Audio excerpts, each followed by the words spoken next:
The feeling I get is that when you're loyal to yourself first, you're in your feelings, your true feelings, rather than your emotions. Ah, that feels So, so good. my emotions are like programmed responses I have to things. Mhm.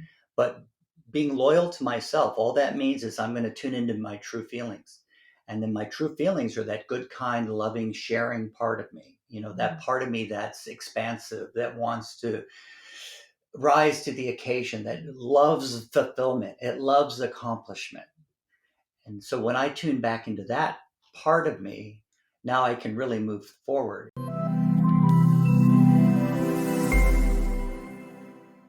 Welcome back to another episode of Enthusiastically Spiritual. I'm your host, Teresa, and Tom, is here again for another episode of TNT SpiritWork. What's up spiritually? Welcome, Tom. what's up? What? Well, it's another month. It's actually May now, so woof, the year's flying. The year's flying by. There's a whole nother episode there of how fast time's going. We're going to talk about the And year flying by. but don't worry, folks, we're not going to talk about time is speeding up and all those esoteric sorts of things. But I do notice that when I'm having more fun, the time does go by a bit faster. Have you noticed that, Teresa? Absolutely.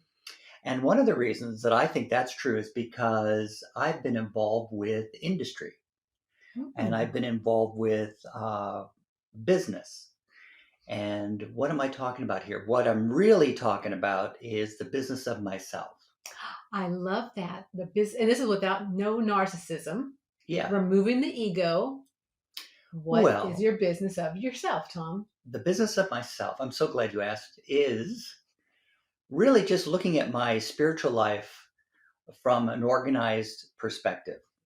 In other words, I need to make it a focus of why I'm here and what I'm Mm. doing to be aware of that spiritual part. So the business of me is growing spiritually because, frankly, that's all we're going to take with us. We're a soul, we're energy. And what we learn here, the wisdom that we gain, or our experiences and what we learn through experience, that's what we take with us. We don't take anything else with us. We all know that, and you can set up your continuity for the future if you like, but that's another episode. Uh, but today I want to talk about the business of me. And for me, it's knowing what my spiritual focus is every day, every month, and ideally in every situation. And, when I say that, I don't mean like it's a big deal. It's just, what is a little area that I can gain some growth in or gain some healing? That's, I think, another word for growth for me would be healing.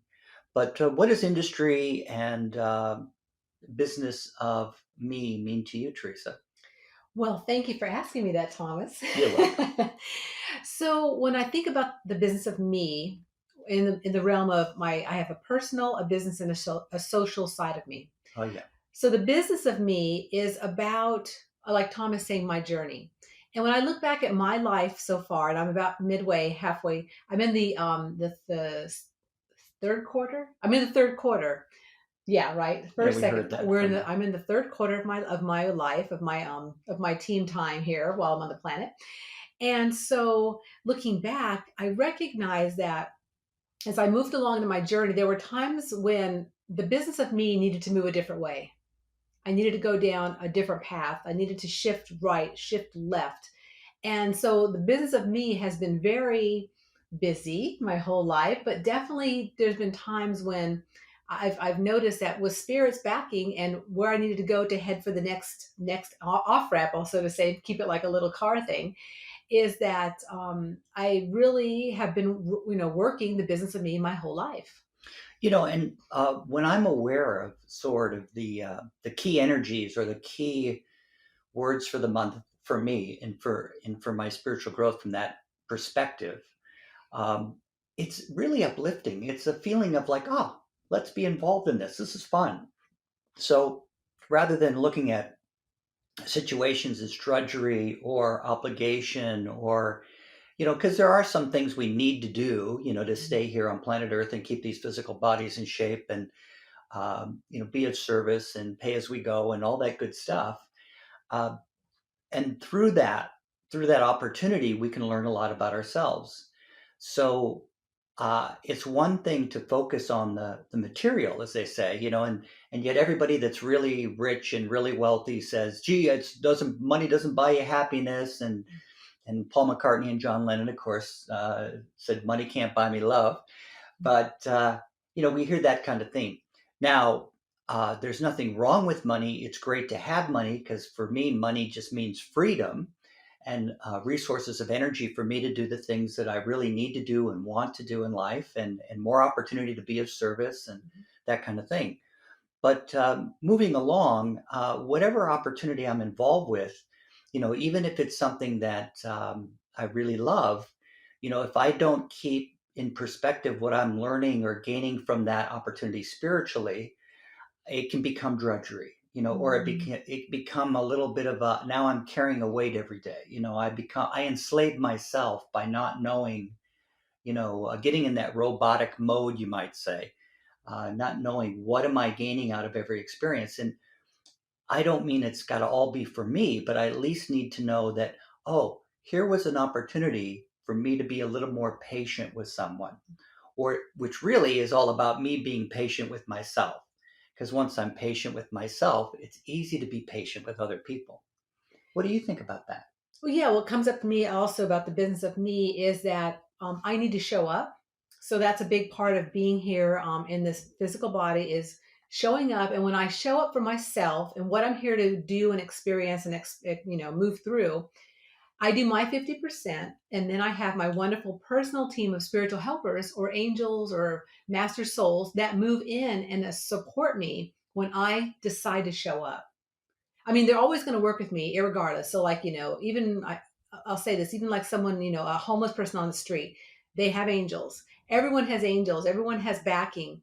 But when I do my 50% and show up in the way that I need to show up for myself, I call them in and they really help. They have that other 50%. So then 100% of my energy goes towards what I've come to do in a very, very supportive way.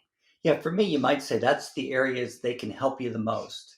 If I'm in the right place at the right time, I'm really in that flow of spirit, then I find the opportunities open up, doors open, the relationships I get involved with, the people I get to know. It all becomes a wonderful, heaven on earth kind of experience.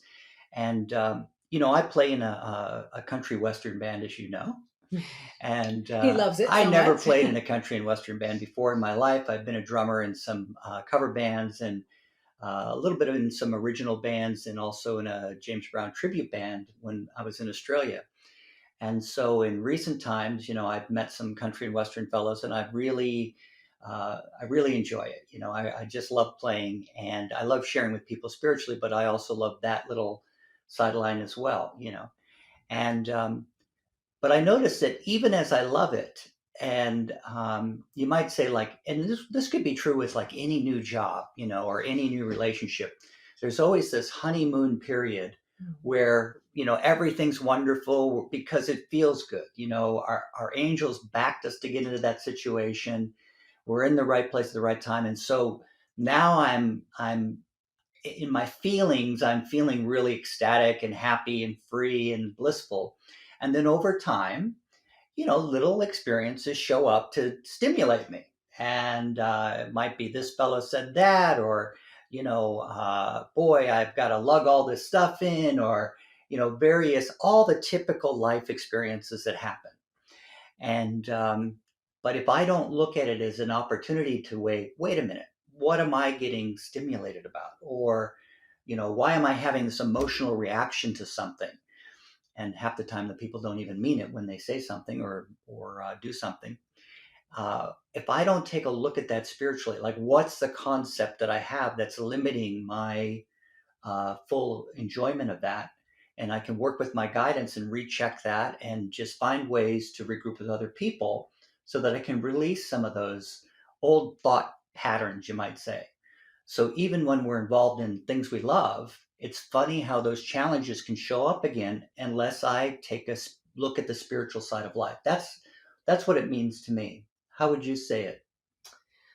Well, I love what you mentioned about about the different moving into different situations and how there's a newness at first and then it kind of subsides, like relationships, and then how you kind of go, oh, now things are stimulating me. And what came to mind is how I've heard some people say things like, when you're with your family and friends, well, especially really family, like moving into a situation with your family, and especially we're talking about, the business of me and my business, and moving in with the situation with a family who has all of their own business. That about, first it's like, great, we're all together, we're enjoying each other. Mm. And then over time, it's like, oh boy, it doesn't feel quite as good as that first day, maybe day 2.5. I'm like, 3 days is max. That's what I've always heard is 3 days is like, then stuff starts really kind of moving back in the concepts, the beliefs The that we old all have, habits. right? The old habits. But just remembering and just, really embracing the fact that as a soul in a physical body, we are here to be in business of ourselves. And I want to really step into the loyalties. Hmm. So there's 3 loyalties that we work with in our in some of our workshops and in our beliefs. And they're the loyalty to self, which is loyalty to me, the business of me. Then there's loyalty to those close around me, which is my loved ones and those that I live within, my environment. Then there's loyalty to the third loyalty is the bigger picture. So how do I work amongst things outside of my environment and me? So would you like to share a little bit about how you work with those loyalties, Tom? Well, what I love about that is that it's not me first, second, and third. It's me first, so I know where I'm at. If I don't have my rudder still in the water, if I can't control that ship that I'm on, and I'm flowing right in the right river first, I can't help anybody else. So, there's we talk about that all the time. Get that oxygen mask when you're in the airplane, put it on first, then you can be of service. So there's no, that's an old idea. Well, I shouldn't say old. It's a classic spiritual truth that's been around in many forms for a long time. And that's what I hear you saying. Is it? But if I'm, I'll always be okay if I can maintain that loyalty to self. And what that means is I'm going to stay into my true feelings. I'm going to live within my thrust to be happy and free, have that feeling inside no matter what I'm involved with. I might be lugging drum equipment from my truck, a block and a half because I couldn't get parking, or, I never parked that far away. But all that But could, there's potential but for it to yeah, happen. it could happen, And I'm going to say, well, I learned I needed to trust my first impression when I needed to get there half hour earlier, or something like that. And I picked that up real clear, but I talked myself out of it, so why am I finding myself in this situation where I have to suffer? So if I'm loyal to myself first, at least on that spiritual part, what am I getting out of the situation? What can I gain so that I can be more of service, so that I can be that loving being? And that's what makes the challenges. The challenges aren't so bad. The challenges can be really fulfilling. I mean, many people that do hard work or do dangerous things or what we consider brave things, like being in the service. I mean, folks love that stuff because it's a challenge and they have to rise to the occasion. But it's great as long as you know what you're getting out of it, and working with your guidance better, or communicating better on a team. So there's some wonderful spiritual growth is often very practical. If that's one area that people can improve, for example, is just communicating better with each other. And one of the ways they can do that is finding out about the 4 types of perception, which is a profile we offer. And also we do readings at many of the events that we're at. So it's interesting as we're going through this conversation about industry in this time frame is May of 2023. I was kind of tuning in like, okay, guys, what is up with this, this keyword of industry and this major concept that we're working with? And the insights I really received is that fact that what we've all been through in the last couple of years, a lot of people have been shaken to the core and opened up, and a lot of people are stepping into new business. So I really want to Hmm. emphasize that as far as, wherever you're at in your journey. And if you are also in that place of new businesses coming in, new businesses is being created, or maybe you're creating it over the last couple of years, which honestly is what Tom and I have been doing. I mean, we met in 2017, but by 2020 we were trying to start get things going, and then COVID hit. So and which, a lot of you guys understand the fact that, the whole world was kind of shut down, so it was shut down. And so really coming back into what is the business of me and how do I want this business to look. Another key that's coming to me is from your heart, like that heart-centered business. And I feel that a lot of people are really moving more into that because it's kind of the only the way to move forward. Do you understand what I'm saying, Tom? Am I rambling here? The feeling I get is that when you're loyal to yourself first, you're in your feelings, your true feelings, rather than your emotions. Ah, that feels So, so good. my emotions are like programmed responses I have to things. Mhm. But being loyal to myself, all that means is I'm going to tune into my true feelings. And then my true feelings are that good, kind, loving, sharing part of me. That Mhm. part of me that's expansive, that wants to rise to the occasion, that loves fulfillment, it loves accomplishment. And so when I tune back into that part of me, now I can really move forward. In fact, the more that I change my thinking, and that, you folks out there can change your thinking to be more positive and solution oriented, that's the business of you. Being more solution oriented, Say that 3 times. solution oriented. That's good. You did it. Yeah, I did it, and is important Mhm. because there's a lot of prestige in suffering. It's unfortunately in our culture, and it's great. There's also a lot of prestige in just rising to the occasion Mhm. and being of service. And I prefer that and the fulfillment of that. Now that's being loyal to myself, because if I'm loving to other people, I actually get a lot out of it. Yeah, You and that's know, also showing up for yourself, which is so important. yeah, Like as a mom, when I was a real mom, had the kids little, I showed up for them all the time. So it's important as we're parents or we're working with other people, like, you need to show up for yourself. And what are your needs for today? What happens when you get out of bed in the morning, and what do you need to take care of before you work with your husband, work with the kids, work with the animals? Like that's part of the business of me also. yeah, I hear that. That I've got to take care of my physical. I've got to maintain my health so I can keep this vehicle for my soul operating smoothly on planet Earth. And when it comes to spiritual growth, the unfortunate or fortunate truth, really the beautiful truth of it is, it's all up to you. No one can grow spiritually for you. No one can save you. No one can save me. And what that means to me is that it's just, actually, every time I say it, I feel like, good, because I really, in my soul nature, I want to do it for myself. I'm excited to be here. I want to be happy and free. And that's what we're talking about. If you can tune into those true feelings, there's a wealth, it's a reservoir of renewable energy, I like to call it, renewable for yourself. And when you have a lot of energy and you feel good about yourself, you're in your feelings. I can feel that, Tom. That feels so good. So industry can be really fun Industry can be fun. if it's the industry of you. Industry of you, the business of me. So everyone out there listening, I hope that this episode gave you some little gems on the loyalties, on how to really, understand who you are and what you're here to do, and accessing that business part of you.